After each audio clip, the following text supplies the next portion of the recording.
কাজ করতে করতে আমার জীবনটা তেনা তেনা কয়েল হয়ে গেছে রোদে থাকতে থাকতে। আসসালামু আলাইকুম গায়েস। তো আশা করি সবাই আল্লাহর রহমতে খুব ভালো আছেন। এটাই আমি আল্লাহর কাছে আশা করি আপনারা সবাই ভালো থাকেন।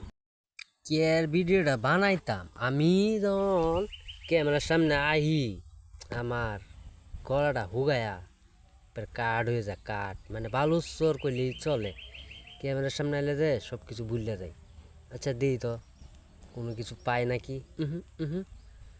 না না না না ভিডিও হইতো না আজকা। যাই গিয়া কাজ করি গিয়া, কাজ করলে কাজ হইব।